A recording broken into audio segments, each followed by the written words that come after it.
So I was still in like my big old neck brace, and I was still going through my rehab. Still didn't know what I could do in life. I honestly didn't know. I mean, my short-term memory was crap, and I remember the stories about Jimmy Wilson, and I remember seeing his funeral. And he was killed by some gangbangers. And so that was just kind of like, I'm going to do it. I know I can do this. And it just means working harder, longer, and not giving up and not saying, I can't do it. The best thing about the game, is like you got to start a case from start to finish. Like you got to do the initial offense report to the arrest report to kicking in the door and getting the bad guy. We got to do all of that, and we got to go wherever.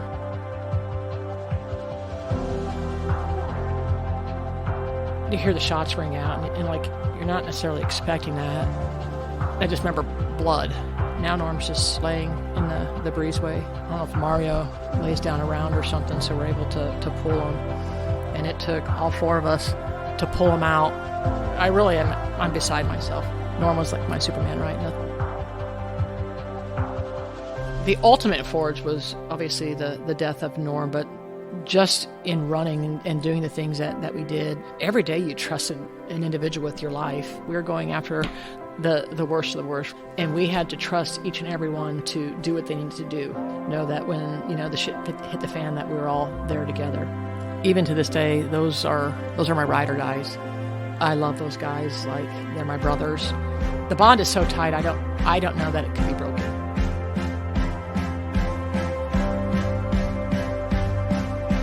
You're listening to the ATO Bridging the Divide podcast, brought to you by the Assist the Officer Foundation. Since 1999, the ATO has given assistance to the first responder community, and now we want to give them a platform to hear their incredible stories. We also want to hear the stories of the many people that support us. Our community is small, but it is strong. We have differences. We don't always agree, and we all make mistakes. But together we can grow, we can heal, and we can learn from those mistakes. And together we can bridge the divide.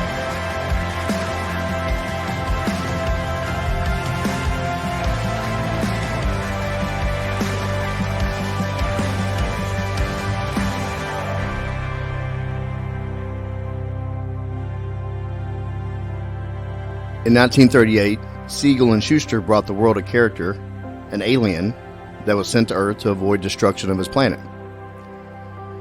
This baby found his way to a small farm and was raised by incredibly generous people who had the hearts of servants.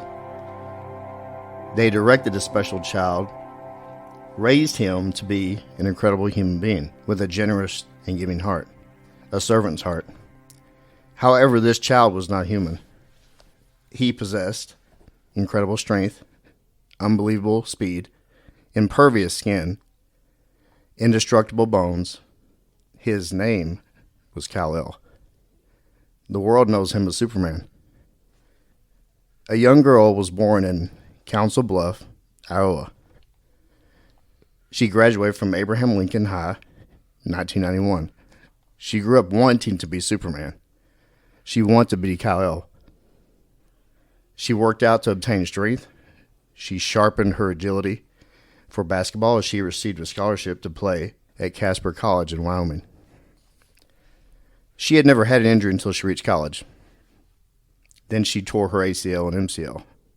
She was devastated, realizing not only her body wasn't indestructible, her bones were not impervious, but the road to continue her basketball career would be a different path. Events that occurred later in her life would also remind her that our bodies are finite. We can be broken. Our lives are fragile. However, her father reminded her that she not go to college to just play basketball, but more importantly, to gain an education. She did play one more year of basketball at the University of Nebraska at Omaha, but a lot like Clark Kent, she had a secret. She secretly began pursuing a career in law enforcement, as this profession is dedicated to protecting those who can't defend themselves, saving lives, service, just like a superhero would. It's my honor to welcome Dallas Deputy Chief Kara Zor-El, a.k.a. Teena Schultz. Teena, thanks for coming on. Oh, it's an honor to be here. Welcome. Wow, Kara Zor-El. That says it all. Well, you ready to get into this? Yes, sir. Don't say sir to me. You're the chief. It's that Midwest upbringing. Yeah. Well, I'm from Dallas. I'm a Midwest girl. All right. Born in the very wholesome Council Bluff. Tell me about that. How was that growing up there? You ever see that the movie Field of Dreams? You know, Yeah. that one part where, is this heaven? And he says, no, it's Iowa. I mean, that's what Iowa is. I was raised with a very conservative Pentecostal family. It's very wholesome. Very. I couldn't listen to, legally, with Andy Schultz's rules, legally listen to rock and roll until the 8th grade. And then I could listen to rock and roll until 8 o'clock at night. And then after 8, we had to listen to Christian music. And so actually my favorite artist is Amy Grant. Still, I know. It's not bad. Well, I mean, I tell people that and I get that response, Misty. But it was great. I mean, the Midwest, you know, when I moved down to Dallas, everyone's like, oh, you know, the Southern hospitality, but it does not match what I think that the Midwest is. I mean, just very wholesome, very polite people. Well, because a lot of the people from down south, they don't know any better. They stay down. That's a generic label, Southern hospitality, which I think has changed too over the years. A little bit. Yeah. All right. What drew you to basketball? The competition, the physicality, or both? I think it was a combination of everything. When I grew up, most of my cousins were about my age, were males. And so to pass time, I mean, there was a dirt yard with the basketball, you know, hoop up there, and we went out and played. And my cousins were rough, and so therefore I was rough. And so it was just getting in there and banging, but also like working as a team. Did you watch Hoosiers? Oh, I did, of course. Who hasn't? That's one of the movies that I've actually watched. Yeah. Maybe not Footloose, but Hoosiers, yes. How did you develop your skills, and what positions did you play? I developed my skills. I mean, again, a lot of this comes back to my dad. It wasn't really good enough to show up and play. My dad often had me on the driveway, throwing me into the garage, throwing me down to the ground, just really working on, you know, getting me to that person who bounces back up, and being able to take the physical aspect of what basketball was. My dad would make me go out into the driveway and shoot 100 free throws a day. And then I'd have to do X amount of layups and just you know, work on the hook shot. Kareem Abdul-Jabbar with his, you know, sky hook. You know, especially when I got to the point where I was playing a 4 and a 5, and I didn't have the height that most women at that 4 and 5 position had. I mean, I was 5'10", and that's pushing it. And so, in order to really get in there and get into the paint and actually score, that would have been my bread and butter, was somewhat of a hook shot, because that would have been harder to block with those bigger gals that are 6'1", 6'2". And so it was actually my dad just getting me out there and saying, do. I wish I was 5'10". Anyway. You're close. Yeah. You're really, really close. All of you guys in this room are super close. That's not very nice. No. You keep mentioning your father. Can you describe your parents and relationship with them growing up? Well, so my dad is absolutely amazing. My dad has probably instilled a lot of the drive that I have. It's always been like that mantra of be the best that you can be. And sitting in this position of being a female, my dad always said, it's not enough to be the best female, but you have to be the best male. You need to be better than the males. And so that was always a huge drive for me. My relationship with my mother was a little bit different because my mother is deaf. And so a lot of that relationship, and mom and daughter relationships are a little bit tumultuous anyways. I don't think that my mom liked that I was such a tomboy. It went kind of against where Phyllis thought, you know, how girls should act and be. And so I really just tended to, you know, go more towards my dad. If my dad was out there working on the car, even though I don't know a damn thing about cars, I was watching my dad do oil changes or things like that. It was just always like following my dad around like a little puppy dog, like I was his little boy. You mentioned your mom is deaf. There's a recent movie out. Have you seen it? I have, Coda, yes. Award winner. Yes. And yes. so is that a realistic description or picture painted of what it's like to be in that type of family? Oh, yes. I often tell Mandy, about like growing up with a deaf mom and trying to explain just why I'm unique in some of the things that I do and how I do things, and just growing up with a mom who that world is silent. And so I sat and watched the movie with her, and I think it just really put into perspective of like what my childhood was like growing up with a deaf mom. I mean, on the weekends we went to the deaf club, which as a young kid you love that because your parents were up here who were deaf, and so all the kids, most of us were hearing kids. I mean, we could scream at the top of our lungs, we could say things and do things, and they would never be the wiser. Which is why I'm a loud individual. People are like, "Gosh, you're really loud when you walk into a room." I'm like, I had a deaf mom. But so I mean, the movie's a great movie. If you haven't seen it, do a little pitch for it. But it really gives you a perspective of being a hearing child, being raised by deaf parents, because it is different. My mom going to basketball games or going to, like at the church, we sang, in choir and stuff. And my mom at that time, couldn't appreciate those things. And what a sport, standing there in, cheering and smiling and being encouraging, even though she couldn't really take in what you were doing. Now, basketball games were a little different because they're more entertainment, in their games. So she could get involved. And every now and then you could hear my mom would scream or something, and it's just like, oh, what's that noise? But it was, I knew it was my mom cheering me on. That's awesome. Do you sign? Yes. How old were you when you started doing that? For me, I think my dad actually had to sit me down about 6 or 7. My older sister picked it up a lot quicker than I did. Like, they had to make Tammy speak before she, because she would sign. And then for me, like, I signed, and I know you guys can't see, but it was like deaf people sign so fast. To me, this was signing. And so my dad actually had to sit me down, I think it was 6 or 7, and I actually start teaching me signs. It's a great skill.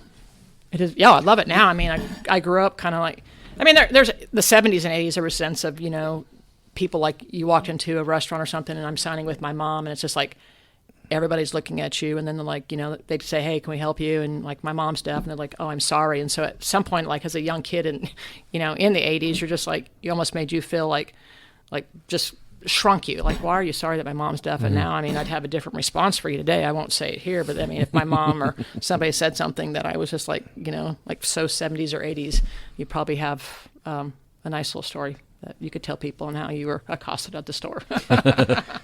Do you get called by the department because we always need translators? I'm seeing that the emails come across. Do you?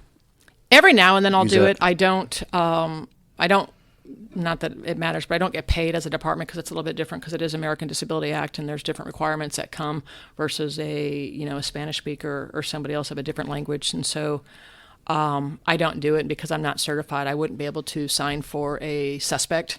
But every now and then, if I see somebody in the lobby, like a deaf person needing some help with a police report, I'll go down there. And then if I see something with kids, I'll go down. But I don't do it on a regular basis. Teena, in communicating with your mother through signing, what did that teach you about communication and dealing with just everybody in general?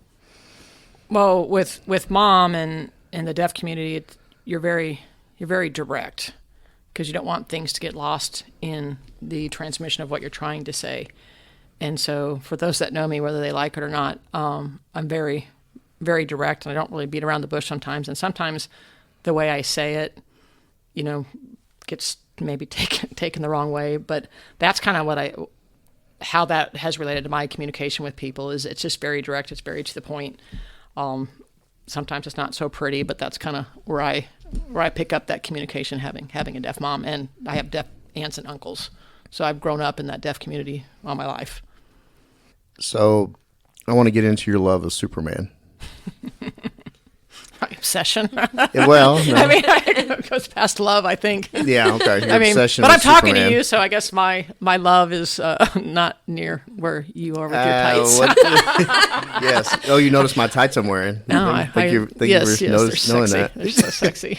Do you have a life-size Superman in your house? No, I don't. Mandy would not let me have a life-size Superman. So a partner would not normally allow something like that to be in the house. Hey, mine is in storage right now. I mean, I wouldn't be opposed to it. I think it'd be actually really cool. I mean, you've seen my Batman, right? Yes, I have, Joe. Yes, I have. And I always like, oh my gosh, that would be so cool. I wish I could have a Superman. And thus far, I have failed in that endeavor. So I'll send you an eBay link. Okay. What age you have a room for me? Because I'll probably get kicked out. No, it's the living room, right? No, have it right at the foot of the bed. There you go. Set it there. Yeah. What age did you get into Superman? Oh my. Immediately, right up. Probably when I started. What I remember, probably the earliest. Is still probably toddler ages, and I remember my grandmother, and my grandma was from Norway, so little bit of a language thing, but that was one thing.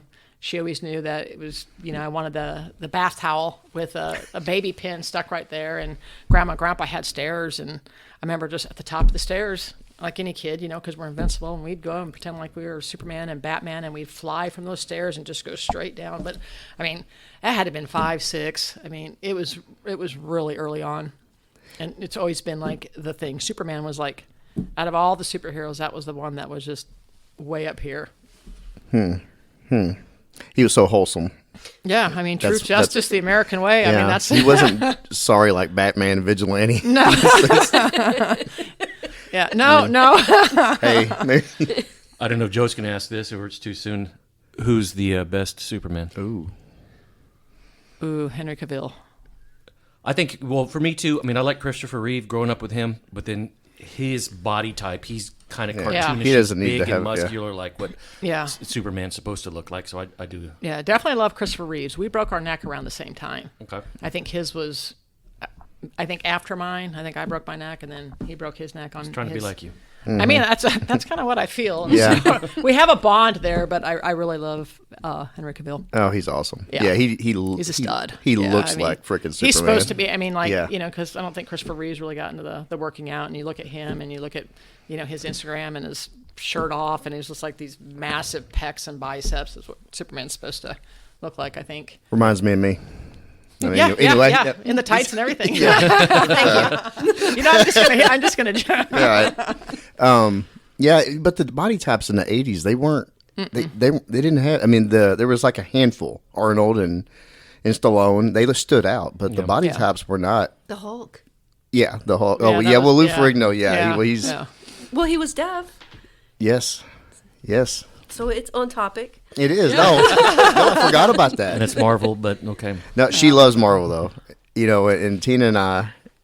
DC. We've whoa, wait a minute. We've gone to so many movies of Marvel and DC and Star Wars and Lord of the Hobbit. So we've seen quite a few movies. So, what other characters did you get into? I know Wonder Woman, but what are the Loved others? Wonder Woman, but on the Marvel side, Captain America was also another wholesome. Again, there's a theme here. There's a reoccurring theme, right? These wholesome individuals, that always make the right decision, and there's not really that do I do or do I not? It's just it's do. So, and then recently, just because the new Marvel, Captain Marvel, and having that Brie female, because growing up in the 70s, 80s, even the superheroes that were really pronounced were male. And so even though I liked Wonder Woman, that wasn't, Wonder Woman was in her invisible jet floating around until the recent movies came out. Probably wasn't on a lot of gals' radar. So yeah, Linda Carter though she was owned that role back then. It was not the same. It was a different kind of TV series versus like the movies with. It was and they've the female leads in superhero movies. They're just leaps and bounds where they were, and even in the early 2000s. Oh yeah, Gal Gadot knocked it out. Oh yeah, and all those Amazonians that in the movie. Which were half those gals were CrossFit gals, which just watch that part over and over again. I didn't have a problem with that. I need to go to the gym. Yeah, you probably. I'm looking at it, I'm like, I know, I just need to go to the gym and live there for 8 hours a day because how did they get biceps and quads like that? It was amazing. Yeah. Yeah. Well, even the mom looked great in it. Robin Wright. Yeah, she looked amazing in it. Like Clark Kent, kept a secret identity, right? And you go into college and you had a secret. You change majors. How did that go over? With my parents? Yes. Well, I was a biology major, and I went to college to play basketball. That was the only reason to play basketball and actually to get away from my parents, right? Those are the two things. The academic part came. It's a byproduct, yeah. I mean, it was there just because I had to be there. I mean, I showed up for class because I had to go. And so going into, I think, the end of my junior or senior year, the way my grades were going, I was just like, what am I going to do with this? And I'd always kind of wanted to be a law enforcement officer, but it was just one of those things that mom just kind of deterred you from, just because it wasn't really the role of a gal, right? And so I was just like, nuts to it. I'm of age. I can make my own decisions now in life. And so I went down to the counselor's office and, said I wanted to change my degree. And I changed my degree to criminal justice. And I didn't tell my parents. And my mom, I mean, shame on her for asking that question. She's like, when are you going to graduate? And I'm like, well, about that, and I had other classes that I had to take now. And so I was like, I think it's going to be another year. And she didn't understand why, she's like, you're going to class. And I'm like, yeah, but I changed my degree and I want to be a police officer. And I mean, you would have thought that, the world was just going to implode. She was not happy about that decision. And then moving forward into my car crash when I was in the hospital, my mom's like, you can't be a police officer now. And, because my body was completely broke. So I think to the certain extent, not to say, was kind of happy that she didn't think I could actually pursue that career, because she thought my injuries were going to limit me. I mean, my dad didn't care. My dad supported me, all the time, whether he thought it was dumb or not. It was always just go be the best you can be. If that's what you want to do, excel in what you do. She's like, what does this constitutional law have to do with biology? What was this class? They're trying to explain it. I'm like, yeah, it doesn't. The hell is this? So you play basketball and you have an injury. Can you describe that? I mentioned you tore your ACL and MCL. When that happened, you had no injuries up to that point other than your bum shoulder. Yeah. So that was my first major injury that required surgery. And again, my world was, I didn't know what I was going to do. I was in Wyoming at the time. And so my parents were in Iowa. And I remember calling my dad that night, just like the world is imploding. My life is done. I don't know what I'm going to do. I'm just going to be a pile of poo on the ground. Right. And my dad was just like, he called me Teen. He's like, Teen. He's just like, that's not why you went. He's like, now maybe you can focus on school. Because I sucked. You're grounded. So. And that wasn't enough. I was mad at my dad. I'm just like, why aren't you upset with me? Here I was going to be this, amazing athlete and do all great things in the name of basketball. Now that's done. And my dad kept pushing me, there was a point I was in a totally depressed state. I wouldn't even go travel with the team. I just laid in my bed in the dorm room, oh, woe is me. I can't get up to classes up the hill, because didn't have a car at the time. And, Casper, it's Wyoming, so there's mountains. And, one of the classes I had to go to was I think the hill was a quarter or half mile. And then to try to truck up there with crutches. And so I was like, I can't even get to class. And I laid in bed and cried. And I think just the messaging from my dad was just get up and go. This is stupid. This is basketball. That's not what your life is going to be.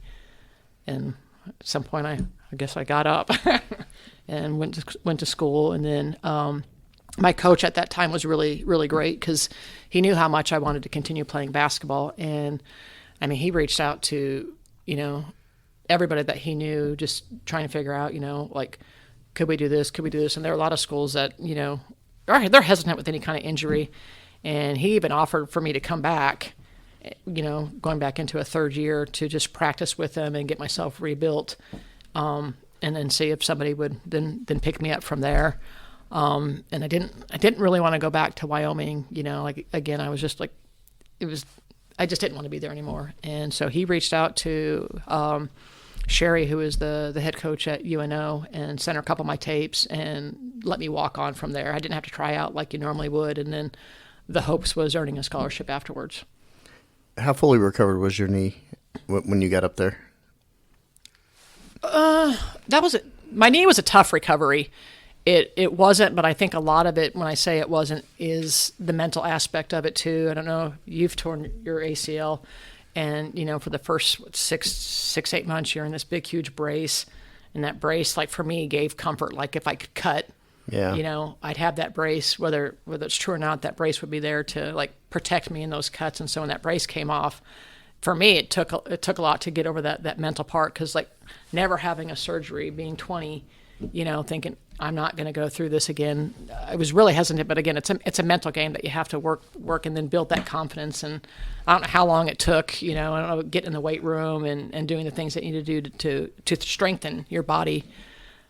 What scares the hell out of you? I mean, I've had 2 knee surgeries. I tore my patellar, and the first time getting out and chasing after somebody, I was scared to death. You know, because I didn't want to go through that, wearing that thigh high brace again, and all that recovery and physical therapy. And back when you tore your ACL and MCL, it was pretty devastating. Now ACL and MCL with science, that's a very common injury that people bounce back even at the pro levels, and they as good as when they went out. Yeah, look at my scars, and my little sister had ACL surgery, I think 2 years after I did. You look at her scar and you look at my scar, and I mean, I got a big old scar on the front of my knee and the side, and she's got these little holes.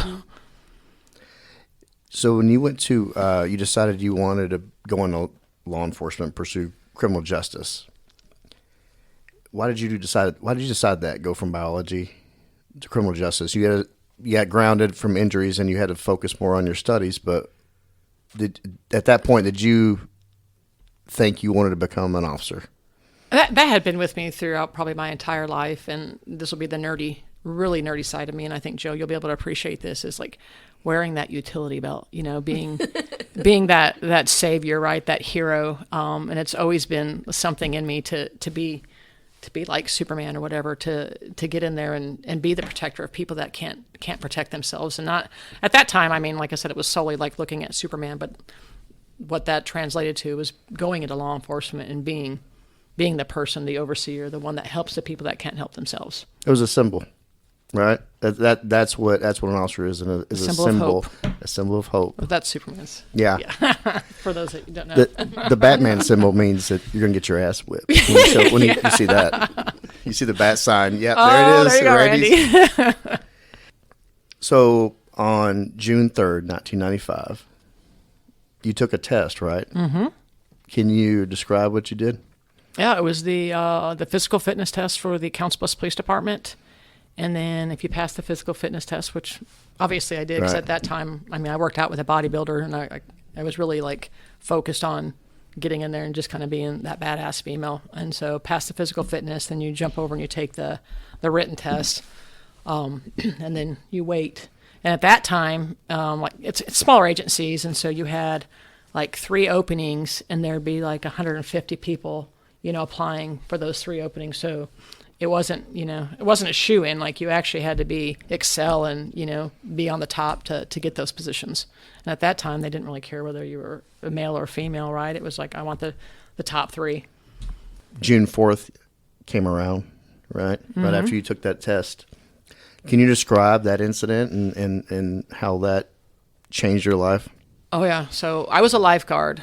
And so the following day, it was rainy, so the pool closed early. So I was going to go over to Omaha with my friends, and I think I'm coming off of 480, and not that anybody will know these roads, but this is what I remember. And I'm traveling down Dodge Street, and I'm going through a green light, and I think at 15th or 16th, it's a exit ramp off the interstate, and this young kid ran the red light, and so as I was crossing, and at that time I had a 2-door Nissan Sentra, and so he T-boned me on the passenger side, and he was going so fast he threw me across 2 lanes, and then I hit a pole head on, and the impact of the pole head on from getting pushed this way brought the engine almost into the car. And at that time, I mean, I do now, but I didn't wear my seatbelt, and so it actually threw me over into the passenger side. And what I remember about that is I remember the paramedics coming and saying, "Hey, you know, don't move.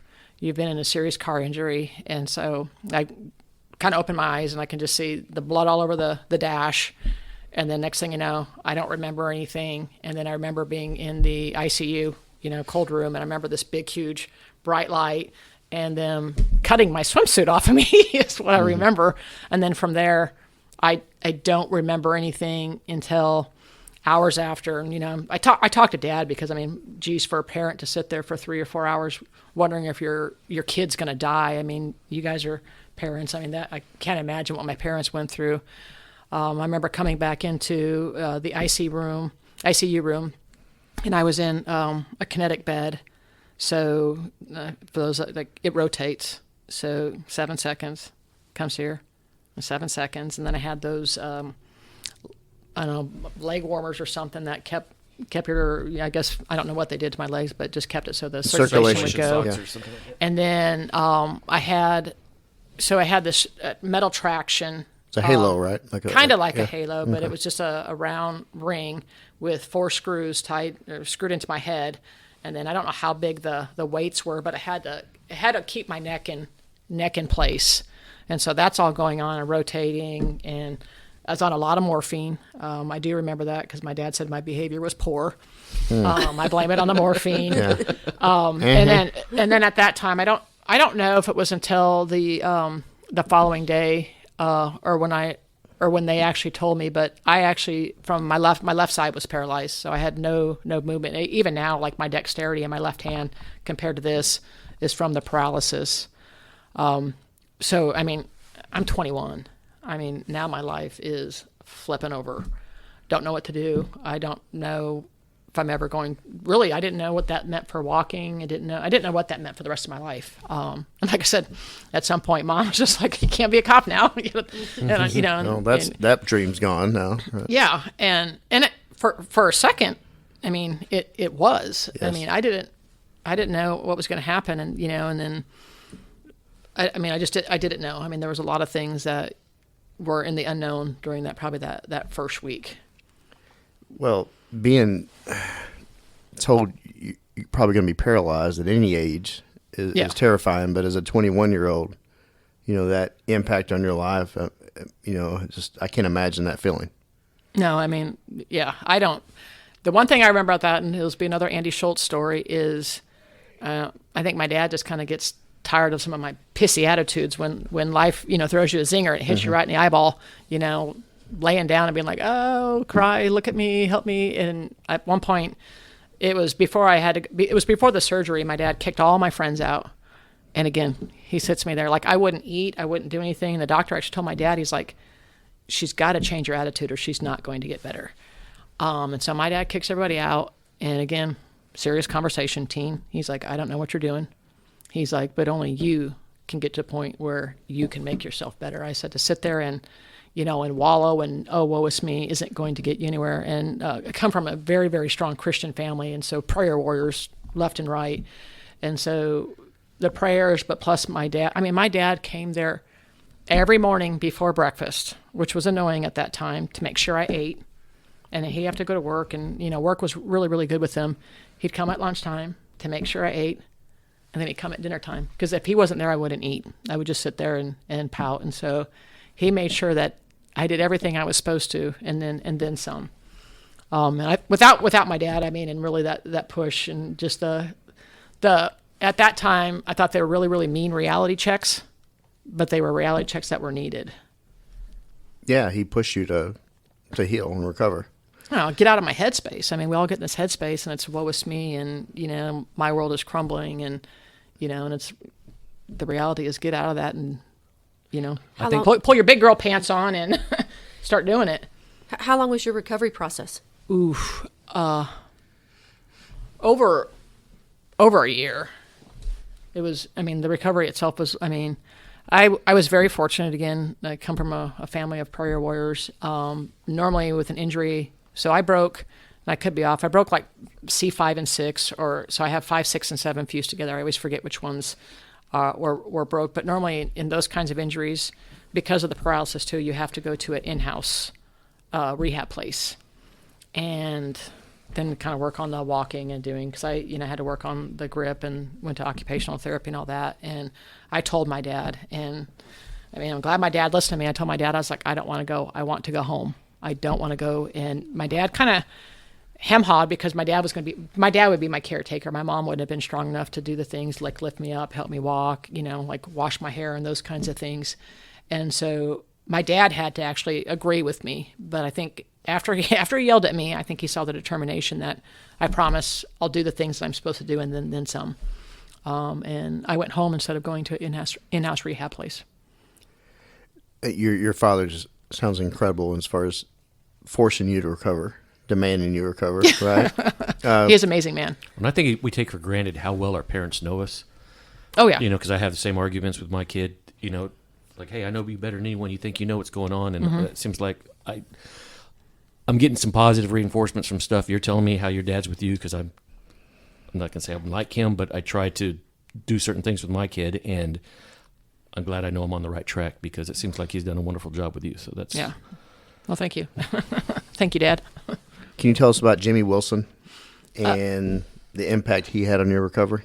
So Jimmy Wilson was the Omaha police officer that was killed in the line of duty. I think it was August or September of the year I was injured, and so I was still in like my big old neck brace, and I was still going through my rehab. Still didn't know what I could do in life. I honestly didn't know. I mean, my short-term memory was crap. I had to carry a book to write things down. So, you know, I'd remember still working on the strength and getting everything back. And I remember sitting there in the living room and, you know, seeing the stories about Jimmy Wilson. Then I remember seeing his funeral.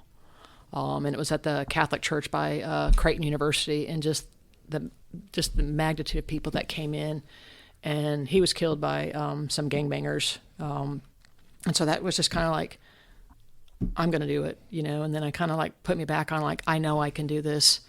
And it just means working harder, longer, and not giving up and not saying I can't do it. And that kind of that pushed me, just seeing that, because, like, you know, I saw, you know, any police funeral, you know, you cry, but there was something also that gave me the chills and motivated me to be like, I know my body's broken, but I can fix it, because I want to be somebody like Jimmy Wilson. Was it the brotherhood or the unity of the funeral? What? You know, I think it was the combination, but I remember, I believe it was his sister. And like the phrase that I recall is, you know, she said, he touched me last, or he touched us last. And it was that, to me, it was like, gosh, something like that, even though the tragedy that he was killed in line of duty, like the impact that each and every one of us who wear this badge can have on people. And like, they don't know me. I don't know. I mean, I've never met the Wilson family, but that sister statement had an impact. And then, like, for me, I want to have whatever that looks like. And I think everybody in this room is like, you want to impact those in a positive way. So you heal up, and you're still dedicated to being a police officer and a protector. Where did you go from there? Once I was finally cleared, like, so I think the car crash was in 95. I think finally 97 was when I got my release. And so I got back on to working out and doing the things I needed to. And Council Bluffs Police Department had another opening. And so I went through the whole process again and was selected to go to the academy. Okay. When you got out there on the streets, how was that? Finally getting out there, was it what you expected it to be? You had to get through a lot to get there. You know, I think it was a mix. You know, the academy was like in Iowa. It's a state academy, so you live there for 3 months, and so you're not like, yeah, I know. So you're with everybody in the state, you know, and doing those things. I mean, you had, you know, revelry in the morning where we had inspection. You had to make your bed a certain way. You know, you had to. You know, you only got to go out twice a week, and you had to sign in and out. So it was very, very rigid. So I'm thinking I'm going to go in, you know, with Council Bluffs and all that, and it's going to be like, you know, make sure you're there at 8 o'clock. You're on the car at 8:05. I mean, everything was just so military at the first academy. And so my first trainer was Ron Zika. And he's retired since then. He's still back in Council Bluffs, I believe. But just the way he was as an FTO, I mean, it's super cool, super relaxed, and, you know, it was just like, I'm going to teach you, I'm going to show you. Took me to calls that he knew I needed to go to. Probably got me into some fights, which wasn't hard to do, right? I had a little bit of a temper back then. You know, and so it was fun. And I think, again, as anybody in this room can say, I was just like, shoot, we got paid for this. I mean, like, we got a check, and somebody said, thank you for your service. Right. I would have done it for free. Maybe not now, but back then I would have done it for free, right? Right. What was the size of that department? 116, 120. So Okay. a small department. Okay. On October 24th, 1998, you experienced more tragedy. Can you describe what happened then? Yeah, actually, that one's pretty clear. That was when my Aunt Linda was killed in a car crash, and so it was on a county side. But if it would have been a quarter mile in, it would have been my call because that was in my district. But with that, I remember right before Sergeant Dave Yopp was my sergeant at that time, and we just gotten in a pretty good fight, and so I'm excited. I'm in there with the fellows getting my licks in, and he pulls me to the side, and I'm like, what? I'm going to get in trouble. And he told me, he's just like, you need to get to the hospital. Your aunt's been in a bad car crash. And so I couldn't get a hold of my parents. Of course I couldn't, mom can't hear. So, knocked on the door. Dad didn't wake up. And so, I ran home and, my best friend, I got a hold of my best friend, Nicole, and Nicole took me to University of Nebraska Medical Center. And none of my family's there yet. So I'm still in uniform. And, I'm trying to, again, being in uniform, trying to maintain my composure. And I see, at that time, it was where the crash happened was Potawatomi County. So the Potawatomi County deputies would work it. And I saw the deputy, and he said something about, is that my aunt? And I said, I think so. And he's just like, you picked a tough occupation, kid. And I mean, at that time, I was just like, what the, where's my aunt? I'm like, what do you mean it's tough? I mean, this has nothing to do with my occupation. This is my aunt. And then he took me to the room because I had to actually ID my aunt and say, yeah, that's Linda. And then from there, it was just, didn't know what to do. And I felt like it took eternity for anybody in the family to come. And then still being in uniform, everybody looked to me like, what do we need to do? Who do we need to call? And I didn't have time to, at that point, kind of grieve. I mean, I sat there with my family probably for 12 hours in uniform, and the hospital staff came to me, and then I'm having to tell, my mom and my aunts and uncles kind of what's going on. And it was just that part was rough. And for me, when it was finally all said and done, after we buried my aunt, so that was tragedy I didn't know how to deal with, didn't have a chance to really, I guess, express what and I worked nights at that time. I'd come home, grab myself a 6-pack, 12-pack, I drink, I go to bed, wake up, repeat. And that, at that time, was the only way I really knew how to deal with that tragedy. we didn't talk about stuff like that, especially even in the 90s, like you're just supposed to, everybody expects you to pick up and move on. And I felt like everybody else in the family was doing the same thing. And because we didn't talk about it, like nobody, we didn't talk and say, how are you feeling? What are you doing? I mean, we just didn't. And so, I know my sisters had a really, really hard time. Like our Aunt Linda was like our second mom. And so we each dealt with it in the way that we knew how. And at that time, my way was having a couple beers. And it was actually one of my friends was like, I don't know what you're doing. And again, somebody slapping reality, and wake up. And at that point in my life, I still couldn't get my own reality checks and make myself do things. And I wallowed in stuff a lot in my 20s. You're very lucky to have certain people though like that to slap you for a reality check, right? Mm-hmm. Your father. Absolutely. How did that change your perspective on life and policing? Well, I think you often think that life is forever, and as you said earlier, it's not. We're all breakable. Life isn't forever. And seeing how frail life is, and really, not to go really into my Aunt Linda, but my Aunt Linda liked to drink. And she would show up at our little house parties, all my girlfriends and stuff, and she would drink with us. And Aunt Linda was super cool, and probably knowing she drank too much, but never addressing it. And again, I don't think I would sit here now and not address. People in my life have addressed things and challenged me, and my aunt could probably still be here today if one of us stepped up and said, you need to stop drinking. But is it one of those things that back then, because you're dealing with your own stuff, did anybody actually really notice her even having a problem? Because I don't think that most people just don't know. They're so busy in their own life, they don't really stop? I think we did. Slow, really? Okay. I think we did. I mean, was excited when I turned 21 to be able to go drink with Aunt Linda. Yeah. You know, so I don't know that anybody in my family could say that we didn't know. Right. We just didn't address it. Maybe we didn't know how bad. We just knew that she drank. Well, we have a lot. I mean, this profession has. There's a lot of officers and firefighters and any military that they cope in the same manner. You know, and that's just.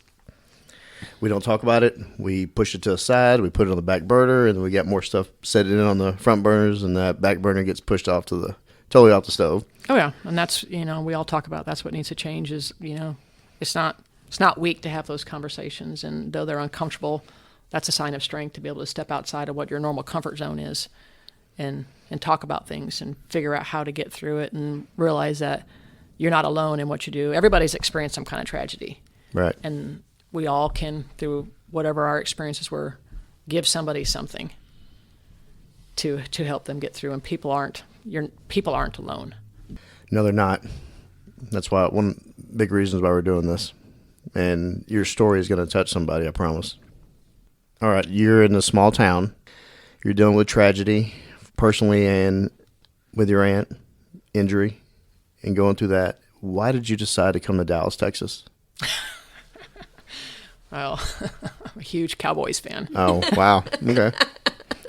I'm almost embarrassed. Tina, that's why I wanted to come to Dallas, because this was the mid-'90s, and the Cowboys, it was after the Super Bowls. Yes. I mean, These Dallas cops were arrested. I'm like, man, what are they doing arresting those guys? I need to go up there and let them go. I mean, I'd been a fan since the late 70s.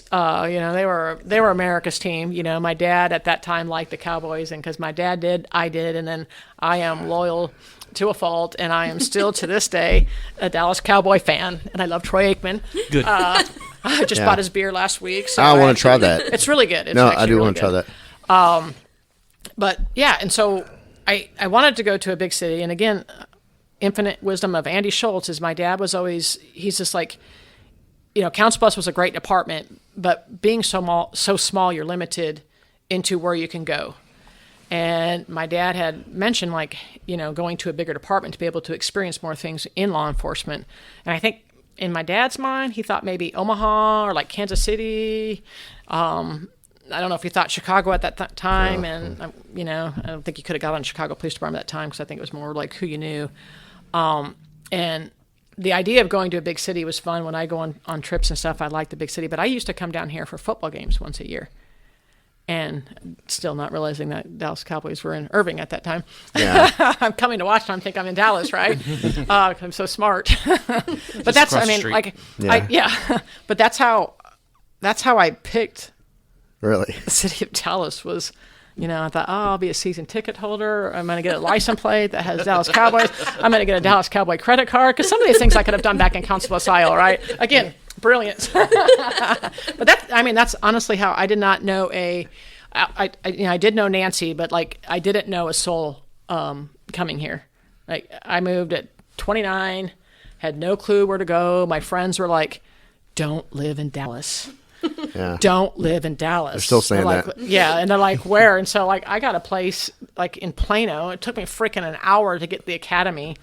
At that time I had a Sharpay, and he had separation anxiety, and so I was feeling like he would tear the apartment up, and so it was just, and there were points I'm like, why in the world, then I'd look at my paychecks after doing 5 years back home. My paychecks here were $900 or something stupid, right? I'm like, why am I going to have here? season tickets now. Yeah, and I'm like, I'm never going to be a season ticket Yeah. holder, but that's the sad story of how sad, depending on who you are. If you're a Cowboys fan, you're I'm like, a that's so fantastic. Did you like that picture of Staubach I had?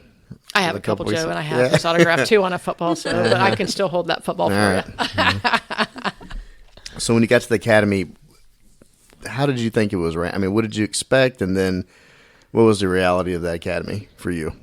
Compared to Iowa. Yeah. So, I mean, without speaking ill of the academy, the academy here, like I was like 8 months or whatever. I think it was 8 months. It was way too long, but it was compared to what I had, it was very, very relaxed. Even though back then where it was like, yes, sir, no, sir, yes, ma'am, no, ma'am, and all that. And walking down the hall. I mean, the Iowa academy was very, like we did PT and DT every day. Your PT consisted, I mean, like you were running 7 miles, or our DT, like we were in there. I mean, you're learning your stuff, but you're fighting and stuff. But you're eating breakfast with these guys, you're eating lunch with these guys, and you're eating dinner and you're hanging out. So like the camaraderie that I had at the Iowa Academy was not really the same, even though we spent 8 months with each other. Like we all went home, and we all had on the weekends, like we all had our own life and stuff. And so two different worlds. I mean, it's really, really hard to compare, those two. But Dallas was super long academy. When did you start the academy? What month? September 13th of 2002. September 13th. My birthday. I moved here. It's my birthday. I moved here September 11th. Yeah. Wow. Okay. Yeah. Your birthday's in September? Yeah, September 13th. Did you have any friends that you got in academy and some of your classmates that you still have today? I talked to some of them. Mm-hmm. I keep in touch with a few of them, but like as for folks that we still hang out with and stuff, no. Okay. Yeah, the only reason I talk to Randy is because I have to, because he works here, so I have to talk to him. He knows I love him. Who else from your class went to Northeast? Do you remember? Jonesy Van. Okay. And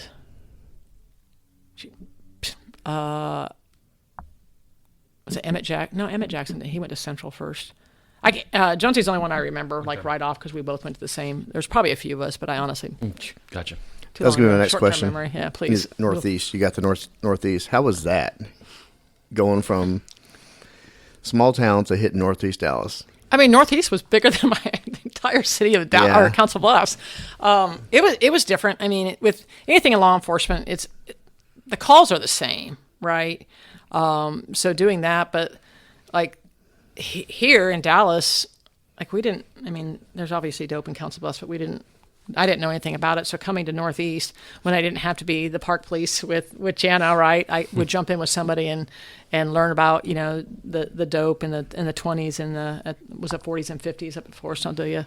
And so that part was eye opening, because I mean, there was a lot to do, and then, I mean, like whatever your niche was or whatever you wanted to learn, like that provided you an opportunity, versus back home it was just really answer some calls. You did your traffic, because that's what we all did, when, especially in the wintertime when there weren't any calls because it's too cold to come outside. So the opportunities were huge at Northeast. Everything's bigger than Texas, right? Right. And Northeast has no shortage of violent crime or drugs and gangs. What type of work did you gravitate to over there? So initially, with my trainer and stuff like that, I was in the 20s. You remember Rob O'Connor and those guys. So that part was really fun for me, and it was chasing the dope. But then when I got off of training and I got to Third Watch, Steve Shaw at that time put me in with Jana Brewster, and so I worked the police. Remember Hector Rowe used to always tease me when we came to Disruption that all I did was write fishing tickets. But when Jana was off, I would try to like get with somebody that worked in the 50s or the 20s that actually went out and chase the bad guys and figured out what the dope was and do things like that. And so that I liked it, kind of gravitated towards it. But with the way I was assigned, I didn't really get to do it. So any opportunity I had, I wanted to learn how to do it. And then I actually got the opportunity to go to Disruption, where I was actually with Randy. Well, I'm glad you segued into that, because I think I went to Northeast in 2003, and then 2005, I think, is when we went to Disruption, when that started. And it was interesting to see the different people they pulled from all the stations. And I knew a bunch of people from Southwest, a few people from Southeast, and, Webb and I went over there. But we also saw other people that were coming from Northeast with us, and I didn't know anything about you. I remember seeing you on training, but had no clue. And yeah, you teased me about being park police and running fishing tickets, Randy. Was with us too from Southwest. So he's talking over me, so he didn't hear that. Yeah, I heard you. Do you remember you wrote fishing tickets? And I'm like, yeah. But it was one Piss of those. off. It was one of those things when you and kind of like what you went through with SWAT. You get in there, you size up everybody. Like, okay, what kind of work are we going to do? Who can we trust working with? And I'll say this: I don't know if you knew that, but you made your mark pretty quickly. I think just because you didn't. I think you got lucky that you were in the right squad with us. I agree. Not to stroke my own ego or anything, but I think you got lucky because we knew what we were doing, and you working with Hector, and then riding with Webb and I every now and then. We were able to do good stuff and get you exposed, and I thought you excelled really well. And I'm going to tell a story about West Dallas when Teena's tall. She kicked the door, and she kicked around. Go ahead and say his name. He was a lieutenant. No, he was a sergeant. He was a He was sergeant. our sergeant at the time. And man, I wish we would have had body cameras because it was just so funny, Joe. Her seeing her long ass leg going past John, and that door getting kicked in, and he just I don't. What think happened? I don't think he knew what the hell was happening because he looked around and it was awesome. You can give your perspective on that. No, 'cause I wasn't up there. I just watched from the side when that happened. It was awesome. Yeah, you guys teased him, and so I got the brunt of it. I was like on the naughty list for some reason, and I'm just like, yeah, I did that. Those corn-fed legs. For our listeners out there, describe what disruption was, because some people may not know, and then how many officers when you guys started that group.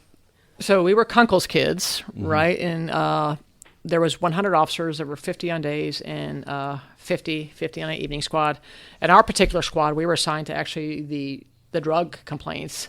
And so knock and talks. Yeah, our knock and talks is when we can do that. And so for us, everybody else still kind of went to the tag areas and did their thing, but our specialty was like we had addresses that needed follow-up, and we knew that, the narcotics was being sold there. And, we'd take over houses, and, it was fun. It was so much dope. And I still remember Jonesboro and the 15 kilos. And Well, that was a mess. You guys worked the entire city, right? Yes. Yeah. That was a lot of fun just getting to go Everywhere. I'm sure for you, I did some time at Southwest, but for you getting to see just different parts of the city, and back then when we'd work South Dallas, I could never understand why you guys were so miserable.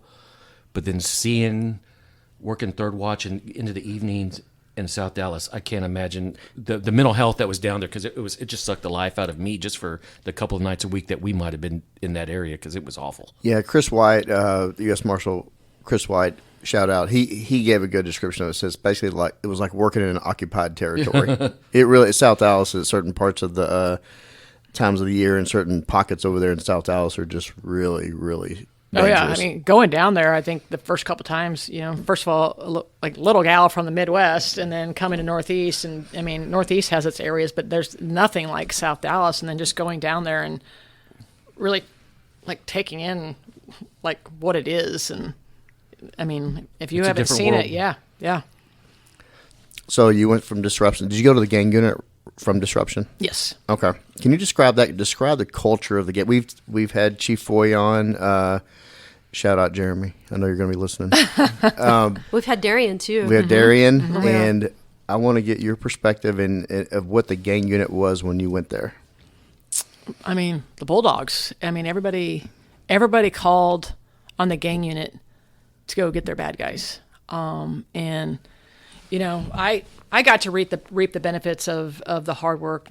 Talk about Norm, the hard work that Norm did establishing the relationships with the detectives in the different units and stuff. And so these were the people that, if they needed to find Casper, right, somebody's street name, they would come to us and they would say, hey, this is who we're looking for. And like the Bulldogs, we'd be on it. And it was great because, we each got our own. I worked with Darian, and sometimes I got to jump in with Foy and, John Puente, but we each were assigned areas. And so, the best thing about the gang unit, and, you and I, Misty, always talked about this is, I'd be like, oh, you're like the elite. And Misty's like, no. And the only good thing about the gang unit is like, you got to start a case from start to finish. Like you got to do the initial offense report to the arrest report to kicking in the door and getting the bad guy.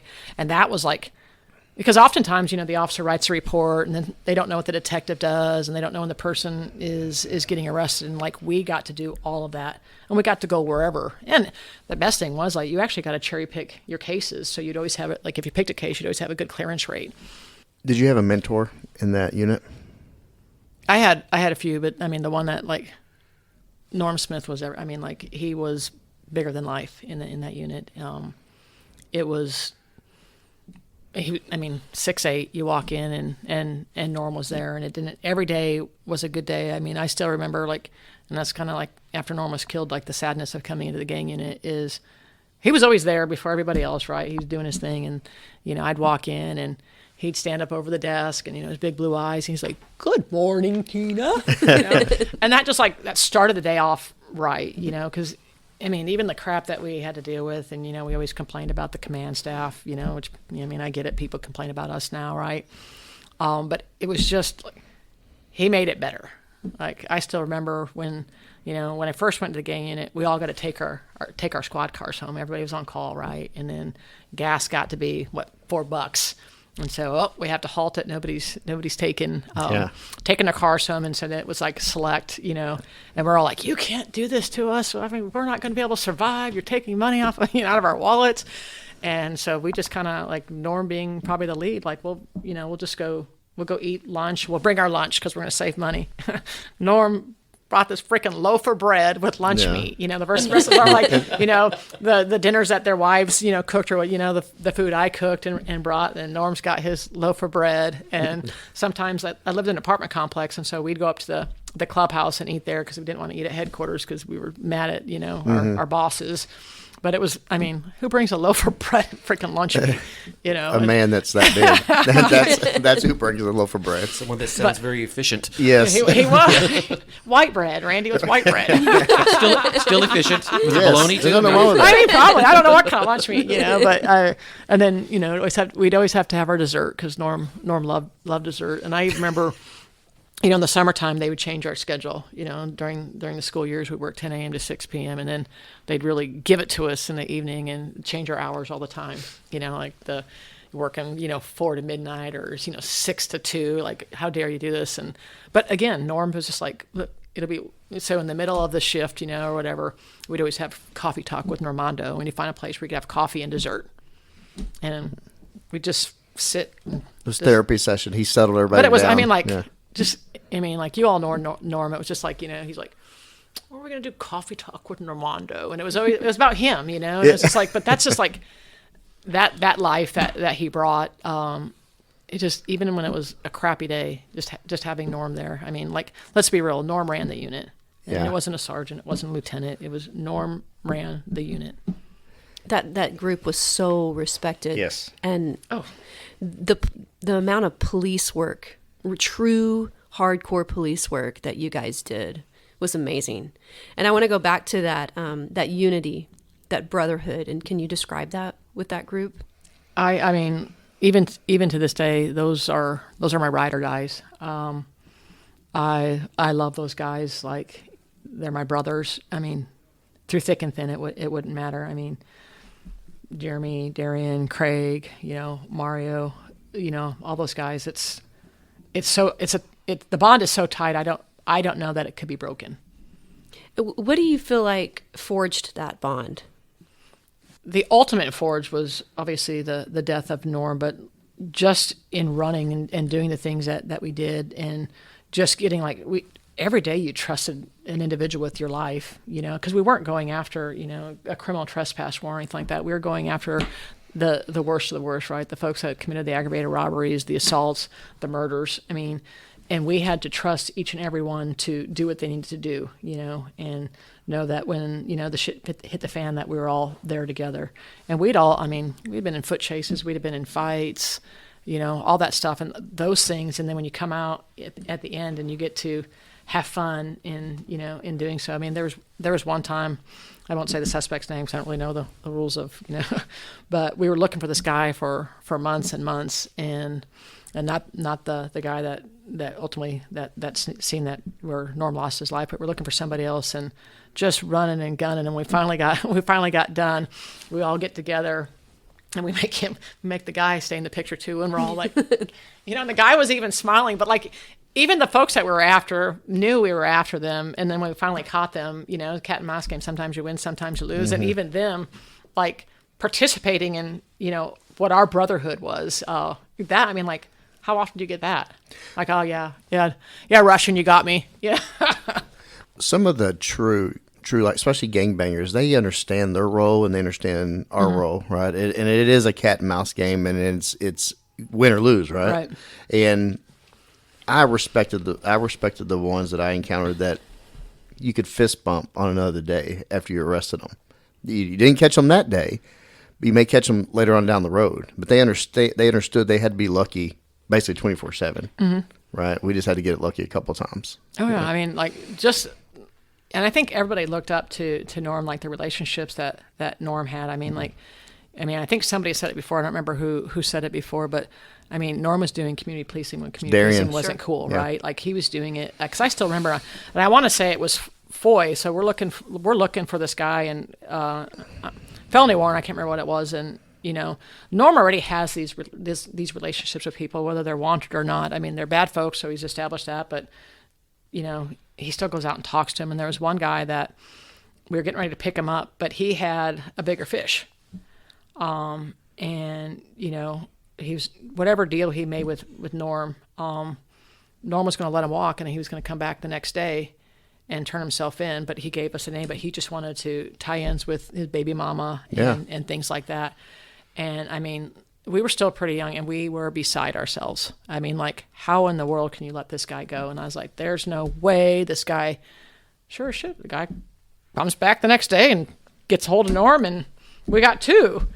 And like seeing that, because I remember a time that, I think me and Darian tried to do that, right? And we were in an area that we hadn't established the relationships that Norm had, right? Not really understanding exactly the full context of how Norm built what he did, right? And so we tried it one time, and like, hey, yeah, go ahead. Yeah, it's your birthday. Call us tomorrow. Nothing. Go back. Yeah. Hey, you remember when you made that deal with us? Like in the wind. So I mean, like, that's just. I mean, you look at him, and that's. I mean, you had gangbangers that went to his funeral. Yes. Yeah. Well, I had after that happened, we're going to talk about January 6th here in a minute. But after that happened, I remember out in South Dallas, I would have people come up to our little team, basically saying, "Hey, sorry about Big Russian," because they all knew him too, because that and that is some of the greatest honor when you can get a true criminal, a true gangbanger, and a bad guy to respect you and recognize the loss, right? Big Russian, General, Soprano. Yeah. And we called him the General because, like, again, he ran it. Well, he was the face of that unit. Yeah. I mean, he was the guy over there, and that's why, you're the third person come on that was in the gang unit at that time. I wanted to keep his memory alive, and I wanted everybody listening across the state and people out of the country to listen and understand what Norm Smith meant to the gang unit. Yeah. Do you guys remember the Grand Avenue Apartments? Yes. Oh, yeah. So this is where I think Norm got his name, the General. So we were looking for a bad guy, and it ends up, like, we're going through, he ends up, I guess, busting through a ceiling. So they're doing all that chasing, and Norm is basically, and he's in the parking lot, go that way, telling us, directing all of us to go wherever, and I mean, Regina would be mad if we let him run or anything like that, so he's just there telling us where to go and what to do. And, at the end of the day, we're still high-fiving Norm, like, yeah, man, we got him. He didn't do anything. He set you up for success. He did. I mean, well, you mentioned community policing, and he was a large character, but he had also a huge heart. Yes. And treated people with such kindness that I think that really molded you guys into, you've been on a lot of teams, right? Yes. So what made this team different? Norm. Yeah, absolutely. His leadership and his kindness mixed with incredible policing. I want to take you to January 6th. All the listeners have heard about this. Foy gave his perspective of what he saw, and Darian wasn't there that day, but he spoke on the loss and what it did to that unit moving forward. Can you talk about it? I'll try. Okay. That's probably the first time I really talked about it. So that day we came in early to run our warrants, 6 a.m., and so we did our thing. And I think before we get into the shooting, like one of the things that I remember, so Norm always sat by me when we went and ate, because so he could have my food. And so this day was no different. We had half of us met at Barbeck's. Do you remember Barbeck's? Yes. Yes. Okay. Yep. So we met at Barbeck's, and we're all sitting there at this table, and like Norm is unique. I mean, like, we all would sit and talk about like Hollywood movies. Norm didn't watch Hollywood movies. Like, it was documentaries and foreign films and things like that. And I remember sitting next to him, and Norm loved his dog like I love my dogs. And I was telling him, I was like, you got to watch that movie Marley and Me. Yeah. And he's like, I don't watch shows like that. And I was like, Norm, it's so good. You love Boudreaux, like so good. You have to watch it. And we kept going and going. He's like, fine, Teena, fine. Let me have your eggs or whatever, and then I'll watch it. So we made our little Good deal. trade-off. It worked. And so, like that, I felt victorious. Like I won one over on Norm. He's actually going to watch, this horrific Hollywood film, right? And so the day moved on, and we came back. We came back in at, I think we did a 12-hour shift, so we worked 6 a.m. to 6 p. And I remember, I was half undressed, and I remember I could hear Norm over there talking about like getting a team together to go down to Channel 7, and Foy coming back, and we were in the back row, the trailer, right, the trailer trash. We were back there, and I remember Foy coming, and I was like, no, I don't. I want to go home. I'm tired. And the way I remember it was like, I feel like I was the last one, and maybe we make it our own thing, right? And I just remember Foy, come on, Teena, come on, and come on, don't be a wuss, and like getting that, and finally like, fine, whatever, I'll put my shit back on and we'll go. And so, like, part of that, I guess there's that. If I would have said no. Yeah.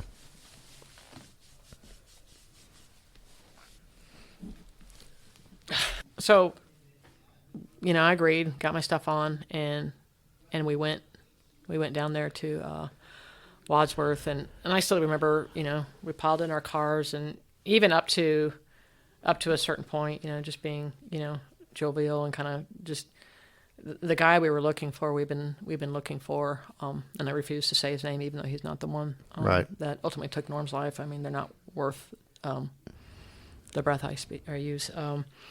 But, up to the point where, like, oh, he's not going to be here. This is going to be this. It's going to be another one of your, just like, jabbing at Norm. Because we've been jabbing for a while, He got away from us a while ago. Probably my fault on that one, too. But, so getting up there, and I remember getting to the apartment, and we're trying to figure out, because we'd been at this apartment before, because I think that's the last time he ran from us was at the same apartment, I believe. I think just a different corner, right? And so kind of going there, and and I know both Foy has spoken on this, and I think Darian mentioned it too. Is Norm never was the front person, never was the lead, like never. And for some reason, he felt the need to take the lead, and I remember he put me, John, and Foy on the side. I think the window was boarded up. I was on the side. The window was boarded up, and so at that point you're okay. And then you can hear those guys going to the door, and then you hear the shots ring out, and like, and you're not necessarily expecting that. And so I remember, I think it was Foy that said, because I was the closest, sent me over there, and I remember going around the corner, and I just remember blood. And in your mind, like for me, you always work at, like, if something happens, you don't want your voice to, go 10 octaves and, scream like a girl, right? That's what we all say. And I remember coming back, and I don't even know if I got anything outside of gibberish. But I remember Craig had to come back because I think the guy shot again. So Norm's just sitting or laying in the breezeway. And so get a moment where, I don't know if Mario lays down around or something, so we're able to pull him. And it took, initially I think Craig and maybe Foy started pulling him, and then it took all four of us to pull him out and drag him. Norm was 280, so if we just think about the dead weight, you're looking at over 300 pounds, right? Just trying to pull. And so I remember we come back around, and I don't know at what point. Those guys go back, and I'm with Norm, and then the paramedics come, And I really am, I'm beside myself. I just can't believe, I mean, like, you know, the guys have a different perspective, but like for me, Norm was infallible. Nothing, Norm was like my Superman, right? Nothing was going to, you know, take him down, him and Regina. I mean, we're going to, you know, buy a house in another country. I mean, there was life after DPD for Norm, you know, because he talked about it. And to see, like, I mean, he was dead. He was dead. And so when the paramedics came, I remember I had to go. Everybody was still, the scene was still being held with everybody else, and I ended up having to go to Baylor. Some young officer took me, and I mean, I am bawling. And I called Darian, and Darian was just getting back from, I believe, Mexico, because his grandfather had passed away. And I don't even know if Darian can understand what I was saying. And I remember being at the hospital, just waiting, and then everybody else started coming in, and it wasn't, and even though it was everybody else in the gang unit, it wasn't my guys there. And so I felt like they didn't get to see, and I'm not taking anything away from them, they didn't get to see what just happened, and everybody that this just happened with is still there, and I am like by myself, and people are wanting to know what happened, and I can't get the words out. And I remember Darian walking through, and I mean, I fell apart, you know, like even more so when he came in, but like, because he was part of that group, even though he wasn't there, it was that connection, that brotherhood, a special brotherhood. Like, you know, everybody in the gang unit had that brotherhood, but our little you know, group was unbreakable. And I remember Darian had to bring me back to the scene. And I think what was kind of shitty about it, and I guess it's how scenes go, but like trying to keep us all separate, you know, and you know, I'm, you know, trying to look over at Foy to see how Foy's behaving, you know, as Mario, and like, oh my gosh, I'm like, you know, you could see that I'm just bawling, and I'm like, am I not supposed to be crying? I'm like, gosh, and then having to go through like the formality of walking through stuff, and I'm like, I don't have time for this. I'm like, I just really want to go home and lay on the floor. And I still remember going back to headquarters, and they separate us all again. And like, at that time, I mean, I needed those guys, you know, and then writing my letter, and then going home, and I, you know, and I mean, I didn't have, you know, my family was up in Iowa. I didn't really have what maybe everybody else got to go home to, you know. I had somebody in my life, but it wasn't what I needed at that time. And so that was really hard, you know. And then I wanted to go back to work and just hang out with those guys, but going back to work and, you know, looking at everybody, and, you know, people check on you for the first couple of days, and then, you know, it's their tragedy, but it's not their tragedy, right? Like, your life gets to go on, and your life gets to go on, and nothing wrong with that, because that's how life works. But like, my life did not go on, and not being in a position where we talk about stuff, right? We don't talk about, it's okay to, you know, break down and cry, and we don't talk about it's okay to pick up the phone and say, Joe, I'm not doing well. You know, we all pretended, you know, and then you go to our normal doctors, and, you know, hey, oh, if you feel this way or this way, just give us a call. And I'm like, you know, that was the middle finger for those that couldn't see it. But it was just such a formality, and you're lost on your island. And we're trying to change that. I mean, really, that's 2009, and it's gotten better, but it's still not where it should be with helping each other and to heal from something like this. Yeah, I mean, I'm glad the department's doing it, because I mean, I don't know. I mean, depends on how people are, if they're willing to step up. But I was lost. I was in, and it actually took Rolo. Rolo, you know, tapped me on the shoulder one day. He said, "Mija." He's like, I went to Dottie Claggett. Yep. And I only went once to Dottie, but like that like broke it open for me, because honestly, I wasn't functioning. I wasn't doing Teena. I couldn't even get on my bike and ride. I couldn't try to work out, and I couldn't. It was just like again, at that point, I felt like my life ended, and it wasn't my life, right? And Norm's life was ended, but like, I felt like at that time in my life, he was the center of what that unit was. And then, you come back to work and there's not somebody standing over that desk saying, "Good morning, Teena," or just the little things that we had that came from him, and then the expectation was, a week later, go run some warrants. And I remember doing it. I remember I could just, we're doing a warrant for Markalek, and it's an Aryan Brotherhood warrant. And I'll say it, I was scared. I was scared because we didn't get to talk about what happened with Norm, and, and the realities. That's part of police work, right? At any time, any point, whether you're in a special unit, whether you're a patrol officer, whatever, right? Tragedy but we don't talk about how to deal with it and how it impacts you, and, just to work through that process instead of like the fear, the being all alone, the depression, all those sorts of things. Yeah, I've been racking my brain since Foy's episode.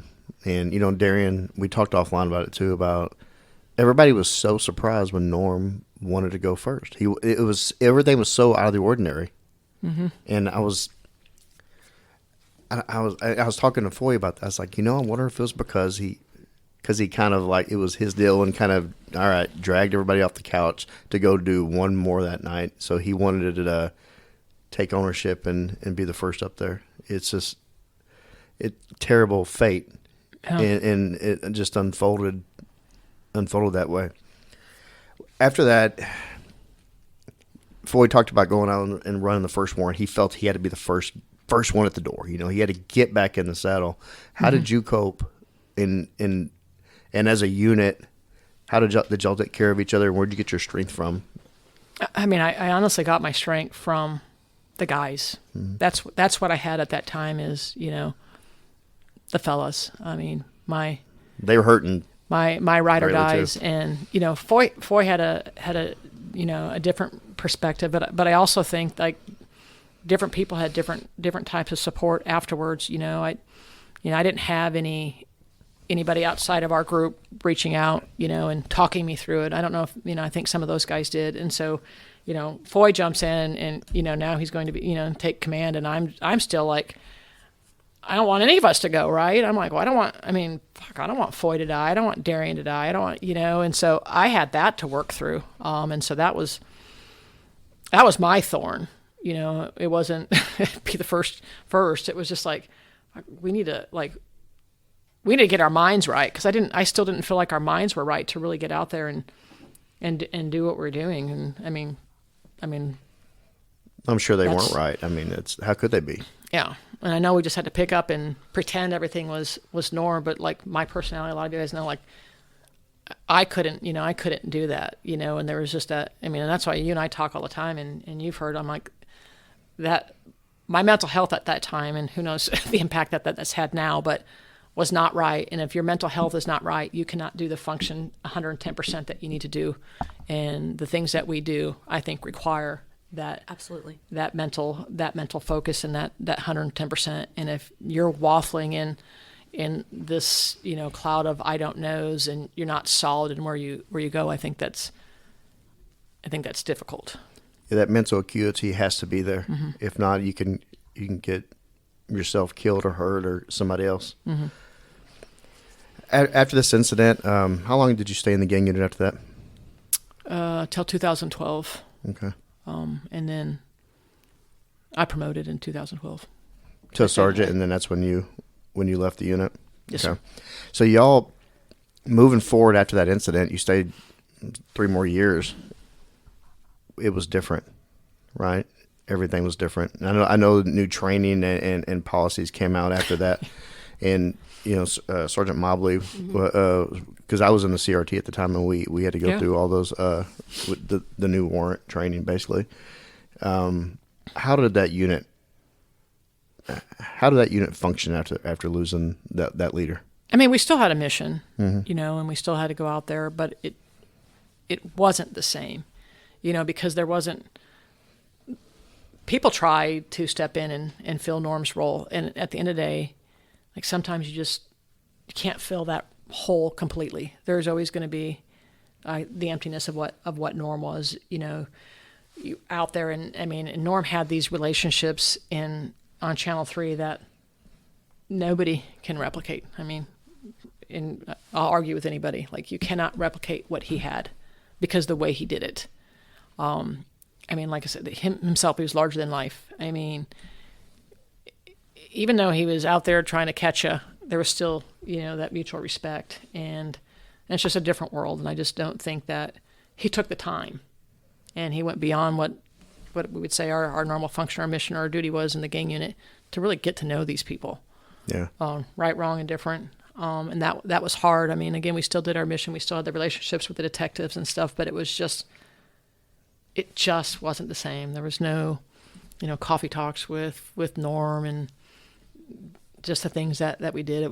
We still had fun, but it was a void that I just didn't, the gang unit wasn't the same. And then people just started leaving, Foy promoted out shortly, after Darian went to SWAT, Andy Caceres left, and people just started leaving. And so it was a unique brotherhood. I think everybody in units formed those, but it was just unique. And I don't know how else to explain it, except I just don't know that anybody could replicate what we had. Yeah, from the outside looking in, it was very unique. Oh, absolutely. And highly respected. Oh, they were the cream of the crop. Gang unit was that they were the top. They were up there in the level in the same breath as SWAT. Sure. They were the top when it comes to specialized units. So you promote. Where did you go as a brand new sergeant?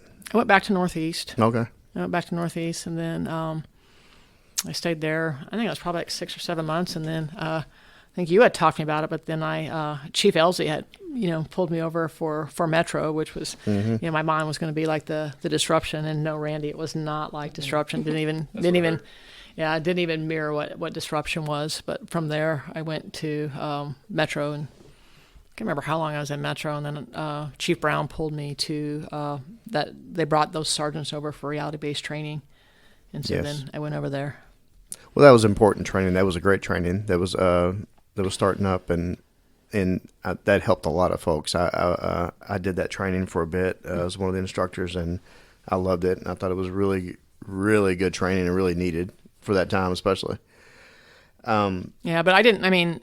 I wasn't a willing participant. I still felt like, I wanted to be out there with individuals, right. And just, I don't know, just be there, be supportive, teach them what I thought I had to teach. And, there's something that I took from the gang unit that I even felt like as a sergeant, I could, pass on to the younger officers. You didn't have to be afraid to, chase dope, even, no matter what other people said. There was a way to get out there and, mingle with, the citizens in the community that you're working. And so getting pulled to the academy was, you were out there, so it was fun having Misty out there, but it wasn't really like my ideal job.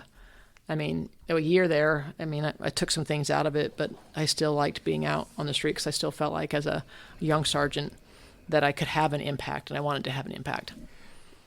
Yeah, as a sergeant, that's the first form of supervisor role, but you can be a leader without being a supervisor, right? And agreed. You've everybody in this room. Right. It's not gold. It's the person you are, and the people and how they look at you, and if they want to follow you, it doesn't take a gold badge or gold chevrons or whatever. It's the person. It's the heart. I think it's the style of leadership that you emulate. Right. Well, a sergeant is the first level of supervisor role, and that comes with a lot of headaches of having people under you in a different role. You're not Teena from the gang unit anymore. You're Sergeant Schultz. Yeah, right? That was the hardest thing. Yeah. To get over, because the Teena kicked indoors without asking the questions, right? And this one was, now that you have more people, you're it's not just Teena I'm responsible for now. It's Teena, Joe, Randy, Misty, and whomever else. And so now the decisions you're making now impact more than just you. And there are some people that test that. They test the supervisor role. You have to change. You have to evolve. So with all the tragedy and all the grunt work that you did, right, in the gang unit, you've seen both sides. There's a lot of people that have promoted that have not they haven't done that type of work, you know. Have you incorporated your style of leadership to where you're at now? Now you're a deputy chief. How has it evolved in all that you have seen? Well, I think a lot of it is it really is like the servant leadership, you know, and accountability. And the gang unit, I mean, we were 200%, you know, and now getting back, and you know, I cannot stand lazy people. I mean, I always say I'm the easiest person to work for, you know the rules and get out there and work and do the best that you can and be the best that you can be, right? I mean, that's my mantra, be the best that you can be. It's not, I'm just going to take 2 calls and be done. And so that was Norm, right? Norm was out there in the community. Norm was out there serving. And so I take kind of what Norm, that informal leader, was and take it in it's harder work at this rank because you have so many people you're serving, and it's not people I'm working with these individuals, but I have to do more for my troops or my majors or my lieutenants, and that trickle down effect. And I think that's kind of what I take from that is really, really being a servant. And sometimes it's difficult, as a deputy chief to get out there and answer calls or things like that. And so when you want to say you're gonna lead, but hopefully the things that I've done, people realize that I'm just not somebody that's talking, from here and asking people to do things that I, in fact, wouldn't do myself. But I do think the biggest thing is that servant leadership. Running with Norm and Darian and Foy, did you ever think you would have a star on your collar? No. And Foy too. I mean, hell, if Foy can get promoted, anybody. I mean, Foy more so than me. No, I mean, it really was, I thought, gang unit for life. Yeah. I mean, and if Norm was still here, that might have been the way it played out. I mean, because it was, I keep saying it, but it was, just such an amazing unit at that time, and such an amazing camaraderie that I've made friendships for a lifetime. And Foy could do something, stupid, and I would still, love him to death, and it wouldn't change my love for him. Yeah, I told Foy that I think Garcia just drew a name out of a hat. Yeah. Shake the hat. Yeah. I'm like, really? Yeah. Richard Foy? All right, here we go. No, he's definitely amazing, and I think that he does. Watching him, even though he's been on longer than me, I'm super proud of him. I'm proud of what he does. I'm proud of his passion. And I hope he's going to hear that, and his head's going to get big. I'm editing it. I'm taking that out. Don't worry. Yeah, please do. Foy, you suck. Yeah. So when you promote, there's naysayers. So what would your response be if you overheard someone saying, yeah, Chief Schultz, she drank the Kool-Aid? Oh, I hear that all the time, and I just laugh because as you move up there, it's a different viewpoint. Here as a PO, your PO senior corporal, your view is here, and then we jump to 180 and 180 and then 360, and so you have a different view, and you have to have a different approach. And there are some things like, back then you didn't think about the administrative stuff or like what this does to the community, and there are some things that you're like, I don't know, but you chose this rank, so you have to push the mission. And so I laugh when people say that. I'm just like, okay, you promote and then tell me that you're just going to go ahead and, maintain what it is that you're doing. Because you have to change to a certain degree when you start moving up, and you have to, navigate the waters, you still have to continue to build up the rank and file because they're the ones that matter, right? But there's, you also have somebody that you have to report to, and you have a community that you have to report to. So it is different. And I've heard people like, oh, you've changed. I'm like, yeah, that happens, and hopefully it hasn't been completely negative. Again, there'll be people that, will have their things to say, but I don't really care. Consider the source. Right. Well, those things, I think it was people at the bottom, they expect you to be the same way. You change with the rank because you have more responsibilities, and I think sometimes that gets lost by troops. They don't realize you got to be, because one of the things I think these sergeants that become sergeants and they're still wanting to be friends, you got to be a supervisor and make sure these guys, your troops stay on task. And I think that's some people have a hard time realizing or looking at the big picture of things. But a lot of it is rank, age, life experiences, Yeah. critical incidents, personal, professional. There's all sorts of things that, you encompass and you change who you are. I mean, if I look at my career versus 1997 to where I sit now, I mean, before it was like, everybody goes to jail. Yeah, everybody goes to jail. I don't, there's really no empathy in your approach. And, as you move forward, empathy is an important piece of policing. When we talk about bridging the gap, like that's important because you have to be like, I don't walk in these people's shoes. They've never walked in my shoes, but it doesn't mean that there can't be, a mutual respect for each other. And then again, you look at critical incidents, and depending on who those people are in your life, how you take it, how you evolve, how you adjust, and you do become different. And those that don't change throughout their career, I mean, kind of shame on you. Well, Yeah. everybody changes. I mean, Right, you even have to. even I remember when I first got to Southeast, he was actually being promoted as we were getting on as Sergeant Cato, and he changed. He was a second in command here in Dallas for years. You have to change when the higher you go. You have to. You're making decisions that affect more than just a watch or just a unit. Oh, right? absolutely. I mean, you and I, Randy. I mean, Cato was our lieutenant over Yeah. disruption, and our marching orders then would have never been marching orders that he gave us as executive assistant chief, Yeah. right? But that's the nature of the beast, It is. and what we do when we promote, and the things that we need to do, and the way the mission is voiced. How do you feel like Norm's incident made you a better leader? You don't rush, and just really take the time. I mean, like and I think maybe just kind of taking that, like, did we have to go that night? And he used to always say, and I don't know if Foy said this, but like, we have tomorrow, right? We have tomorrow.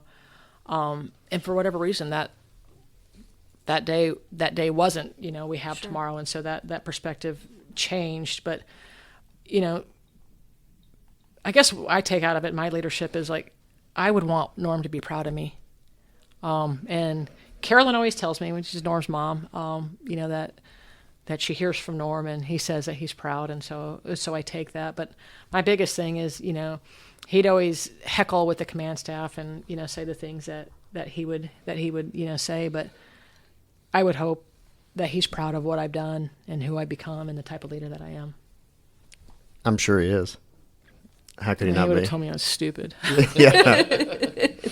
I remember when I think He'd have had a pitcher of Kool-Aid instead of on your desk. He That's would what have done. probably made me drink, and then not that he would have been on social media, but I still remember, like, I did that bike ride the following year, the police unity tour ride, and it was a 300-mile ride.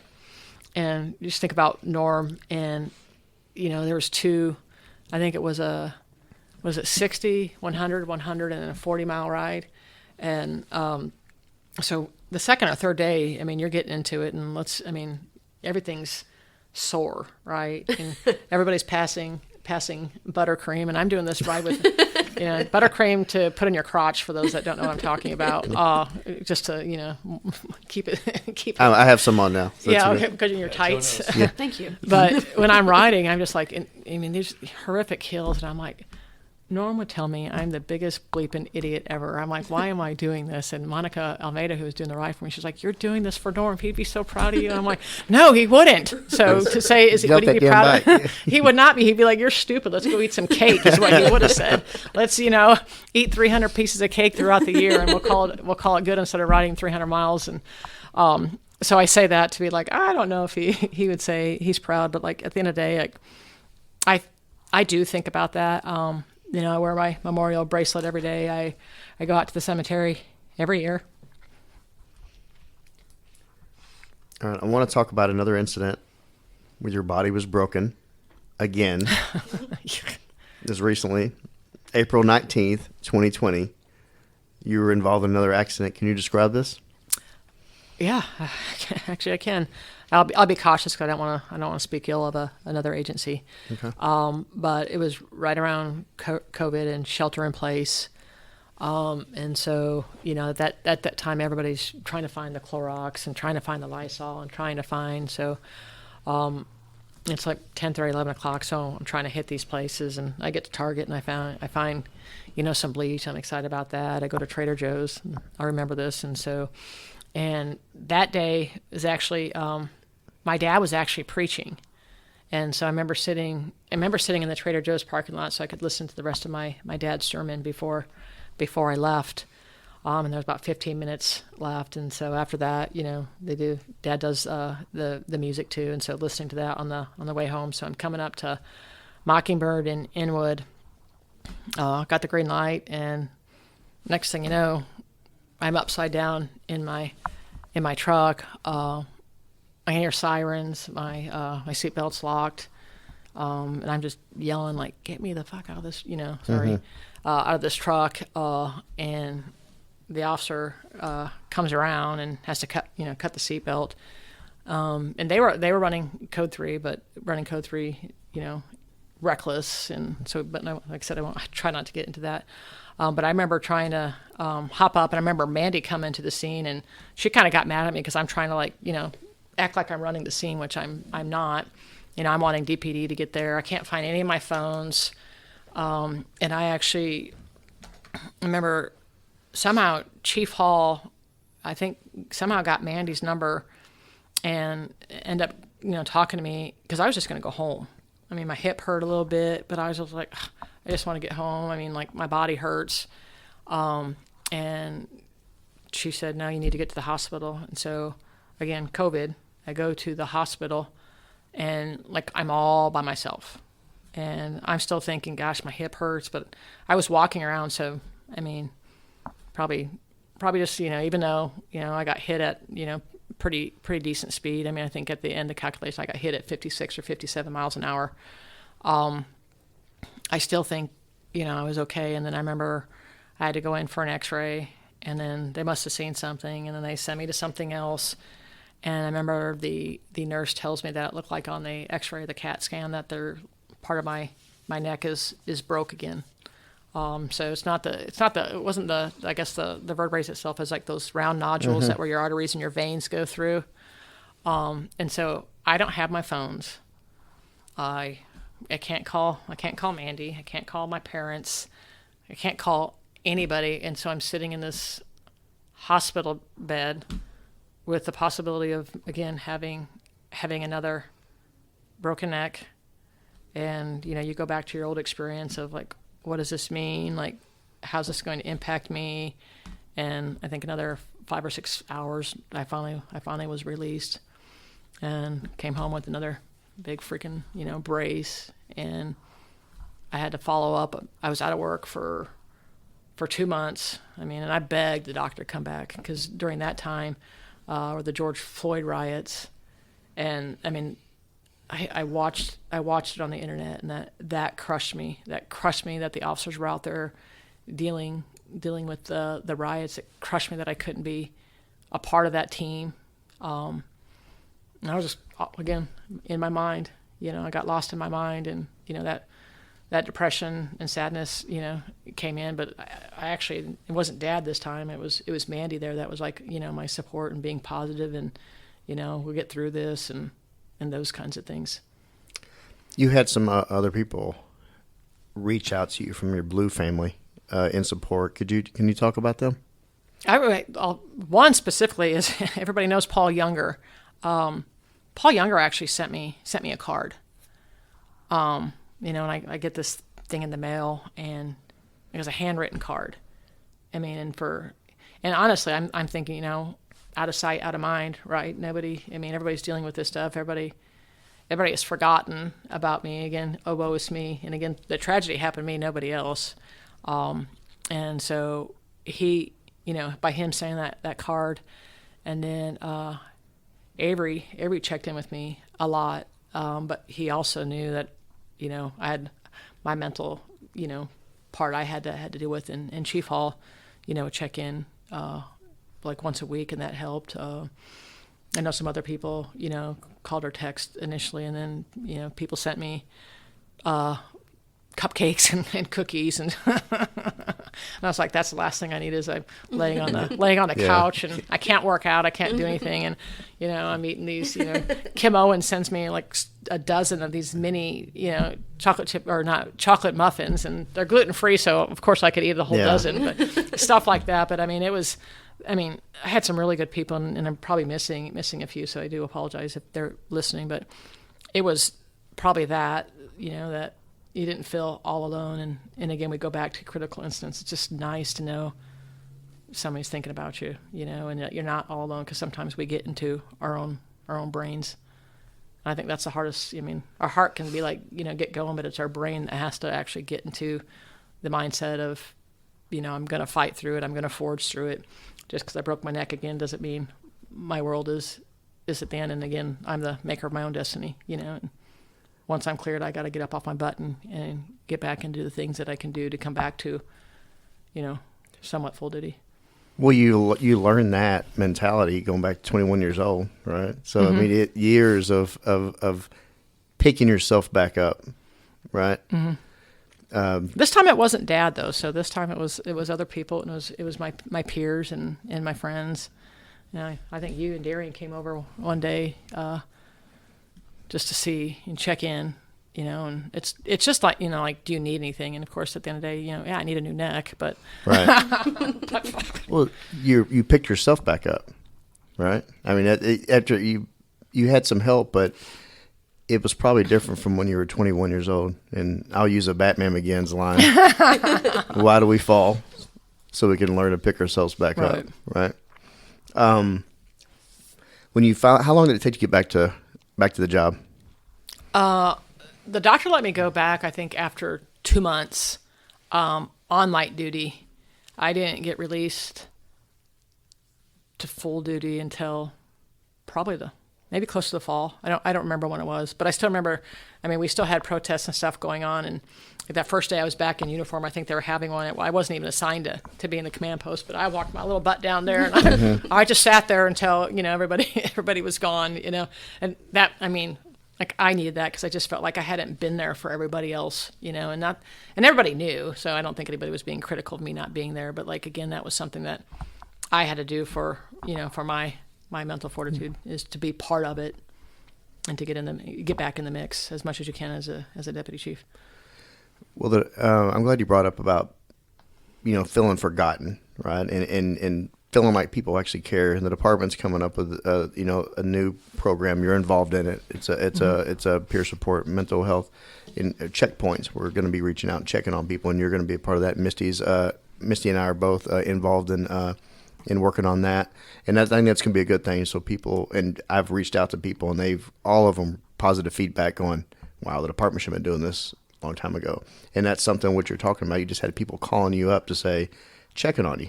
It's so important. It's so important. Because again, the human mind is a crazy thing. We can get lost in our thing, but just to know that Misty picked up the phone and just said, hey, how are you? It brings you back and kind of helps you get centered to do what you need to do. And I think it's long overdue. And so I think what the department is doing and doing these check-ins, and whether people like it or not, it's just to feel important, to feel like a part of a family, I think is a key to longevity for our officers. Well, you just want people like to feel like others give a shit, Yeah, when we leave here, we got a bunch of people to call. I want to ask you one last question. You've had a lot of tragedy, and you've learned a lot from this department. You learned a lot before you even got to this department growing up. What is next for Chief Kara Zor-El? The cape, and the tights with Joe. Yeah. We'll do the tights together. I don't know. I still have. You should have worn them today. How do you know I'm not wearing them? Hey. Underneath, Okay. Right? We'll check it out after we've done recording. No, I love this department. I love where the department's going. I still have desire and ambition to promote within the department. I love the Dallas Police Department. I love the officers that are part of this department, and I want to be part of what the next 5-7 years have. And after that, maybe I'll maybe I'll go rescue more dogs and have a couple more handicapped, Miss Betty Spaghettis out there running around in their wheelchairs. Betty Spaghetti is really cute. Yeah, it's my handicap. She dog. makes me smile. Have you seen her? She's got a wheelchair and everything. Aw. Yeah, she's a super very cute. sweet little dog. Yeah. Yeah, it makes me smile. I see her post pics on her. Yeah, I don't do I'm not like a big social media. She has her own Instagram page, Miss Betty Spaghetti. For those that want to follow, right? Can I do that? Hey, yeah, you're probably I don't post very well though, so I'm a horrible mom. I suck. No, she's probably going to get a bunch more followers after this releases. Yeah, Just maybe. random people are going to But start following her. but she actually, like with my last car crash, then probably because she's handicapped, I can't really go too far. Just she lay on the couch with me for the 2 months and just tucked up in my armpit, and when I got sad and got depressed, she just looked at me, and I'd put her in the wheelchair, and I'm like, how can I freaking whine about my life when this pup has? So I looked to an animal in that, like, for inspiration on that, and stop feeling sorry for yourself, right? Well, Lady helped you get through Norm's incident. Yeah, that was my little pit bull, but she was, she was solid for me too. That was a good dog. Yes, she was. Yeah. I met Lady. She's very sweet. I think you gave her fries. Didn't you feed her fries one time at Lee Harvey's? Somebody did. I think it was you. Fries in the temple. Chief, I can't thank you enough for sitting down. I've been trying to get you on here for the longest time, and finally you broke down and came in. Thank you for your leadership and friendship, and I can't wait to see what's in your future. Well, I'll say this to you guys. Having me and having the people it's great, but what you guys are doing is, I don't think words can express the impact you guys are having on people. I don't think you'll ever know the ripple effect. I don't think you're going to know the ripple effect of the check-ins or the things that we're trying to move forward to, but the things that you guys are doing based on what you wanted to do. Nobody told you guys to do this. You see the importance of it, and so at the end of the day, I thank you guys, because I think you guys are really what's having an impact. It's not going to be what I say. It's not going to be what Jeremy or Darian say. It's what you guys are doing. Thank you. Yeah, I want to say thank you for preserving unity and brotherhood in our job, and your example as your leadership. It's incredible. Thank you. I want to give a shout out to the dad daughters, or daughter dads, or whatever the hell we call us, because your dad, I think, has done an awesome job, and like I said, I think he needs a good shout out to Mr. Schultz. He's done a great job. He's had a big impact on you, and I think it's been very great. Yeah, there's a cheesy, like, my dad's my hero, so I always remember that Bette Midler song, do you ever know they're my hero, The Wind Beneath My Wings? Yes. And I hear that song, and this is my sappy side, but it makes me think of my dad, and at times it does get teary-eyed. Dad's getting old and stuff, but he's been my center for my entire life. Girl dads. No, I can say. I know, they rock, right? Yeah. I love you, Mom. Oh, wait, you can't hear that, right? Thank you, Chief. That's right, Randy. That's right. Hey brother, hey sister, I'll never give up on you. Hey Mrs., hey mister, I'll see this all the way through. No matter how far the sun and the moon, I'll never give up on you. Down when you're lonely, I'll pull you up. Life leaves you heavy when the going gets tough. I'll be your shoulder, together we'll run. Up from the bottom, yeah, we'll rise above. Hey brother, hey sister, I'll never give up on you. Hey Mrs., hey mister, I'll see this all the way through. No matter how far the sun and the moon, I'll never give up on you.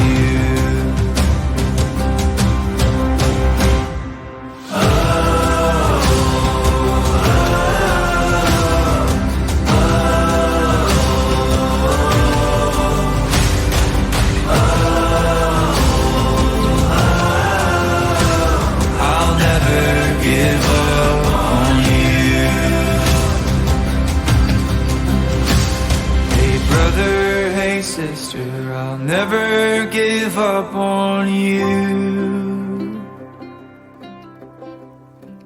Hey Mrs., hey mister, I'll see this all the way through. No matter how far, for the gold and the blue, I'll never give up on you.